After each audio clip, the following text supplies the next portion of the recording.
மாண்புமிகு பேரவைத் தலைவர் அவர்களே, தேங்கனிக்கோட்டை பேரூராட்சியில் 24-25ஆம் ஆண்டின் மூலதன மானிய திட்டத்தின் கீழ் புதிய அலுவலகம் கட்ட 99 லட்சம் மதிப்பீட்டில் கூர்ந்தாய்வு செய்யப்பட்டு பணி மேற்கொள்ள தொடர் நடவடிக்கை உள்ளது. புதிய அலுவலகம் கட்டிட மேற்கூறிய நடவடிக்கையில் உள்ளது என்பதை தெரிவித்துக் கொள்கிறேன். மாண்புமிகு உறுப்பினர் டி. ராமச்சந்திரன்.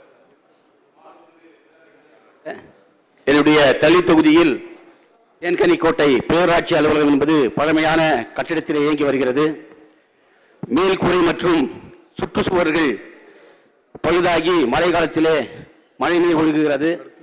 ஆகவே புதிய கட்டிடம் கட்டித்தர வேண்டும் என்று வினா எழுப்பியிருந்தேன். மாண்புமிகு அமைச்சர்கள் புதிய கட்டிடம் கட்டித்தரப்படும் என்று அறிவித்திருக்கிறார். அதற்கு எனது சார்பாகவும் தொகுதி மக்களின் சார்பாகவும் நன்றிகளை தெரிவித்துக் கொண்டு, மேலும் என்னுடைய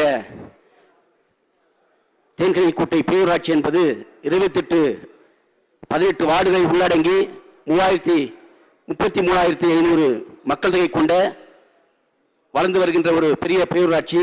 ஆகவே அதை நகராட்சியாக தலைமை உயர்த்த மாண்புமிகு அமைச்சர்கள் ஆவணம் செய்வாரா என்பதை தங்கள் வாயிலாக அறிய விரும்புகிறேன். மாண்புமிகு அமைச்சர் அவர்கள். மாண்புமிகு பேரவைத் தலைவர் அவர்களே, மக்கள் தொகை கணக்கின் அடிப்படையில் பேரூராட்சிகளை நகராட்சியாக தரம் உயர்த்துவதற்கு நம்முடைய முதலமைச்சர் ஆணையிட்டிருக்கிறார்கள். நம்முடைய மக்கள் தொகை எவ்வளோ என்று சொன்னோமானால், நாளை மறுநாள் நம்முடைய சட்டமன்றத்தில் ஒரு அமெண்ட்மெண்ட் ஒன்று கொண்டு வர இருக்கிறோம். ஏற்கனவே எப்படி இருந்தது என்று சொன்னால், ஒரு அளவு வைத்திருந்தோம். 30 கோடி இருக்க வேண்டும், 3 லட்சம் இருக்க வேண்டும், 15 கோடி இருக்க வேண்டும், 1 லட்சம் இருக்க வேண்டும். குறைச்சலாக இருக்கும்போது பேரூராட்சியாக தரம் உயர்த்த வேண்டும் என்றால் 15,000 வருவாய் 10 கோடி இருக்க வேண்டும் என்றெல்லாம் ஒரு தரம் இருந்தது. அதுக்கு ஒரு நிர்ணயம் பண்ணியிருந்தார்கள். இப்போது புதிய அமெண்ட்மெண்ட் மூலமாக தேவையான இடத்தில் நகராட்சியாகவோ மாநகராட்சியாகவோ தரம் உயர்த்துவதற்கு அரசுக்கு அதிகாரம் தந்து ஒரு சட்ட திருத்தம் வர இருக்கிறது இன்னும் 2 நாட்களில். அந்த சட்ட திருத்தம் வந்த பிறகு சட்டமன்றத்தில் அந்த சட்ட திருத்தம் கொண்டு வந்த பிறகு நம்முடைய உறுப்பினர்கள் சொன்னதை உடனடியாக செய்ய இயலும் என்பதை தெரிவித்துக் கொள்கிறேன். நிச்சயமாக உறுப்பினர் விரும்பினால் ஜனத்தொகை சரியாக இருக்குமானால் நம்முடைய பேரூராட்சி தானே நகராட்சியாக தரம் உயர்த்து எந்த சங்கடமும் இல்லை, மாற்றி தரப்படும். மாண்புமிகு உறுப்பினர் ராமச்சந்திரன்.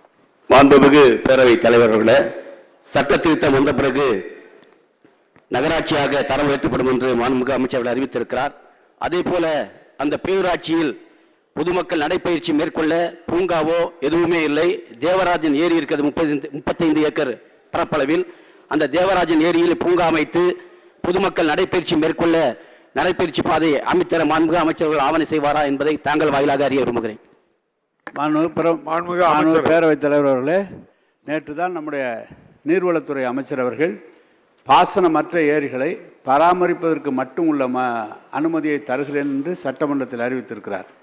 அப்படி அந்த ஏரி பாசனமற்ற ஏரியாக இருந்தால் அவருடைய அனுமதியை பெற்று நீங்கள் சொல்கிறபடி அதை தரம் உயர்த்தி நடைபாதை அமைத்து பூங்கா அமைத்து அனைத்து பணிகளும் செய்து தரப்படும்.